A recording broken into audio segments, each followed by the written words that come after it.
अजीज तर मुझे रखता था रगे जान से। ये बात सच है कि मेरा बाप कम न था मां से।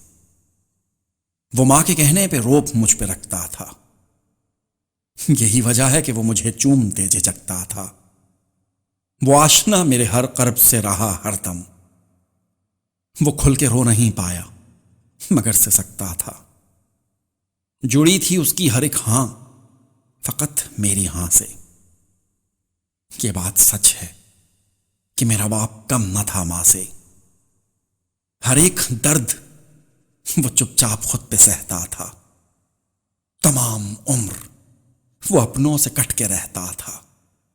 वो लौटता था कहीं रात को देर वो लौटता था कहीं रात देर को।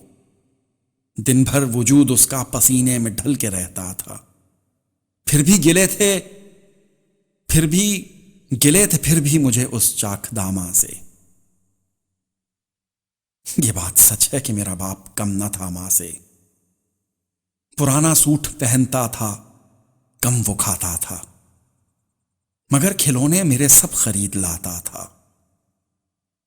वो मुझे सोए हुए देखता था जी भर के। न जाने सोच के वो क्या क्या वो मुस्कुराता था। वो मुझको सोए हुए देखता था जी भर के। न जाने सोच के क्या क्या वो मुस्कुराता था। मेरे बगैर थे सब ख्वाब उसके वीरां से। ये बात सच है कि मेरा बाप कम न था मां से। ये बात सच है कि मेरा बाप कम न था मां से।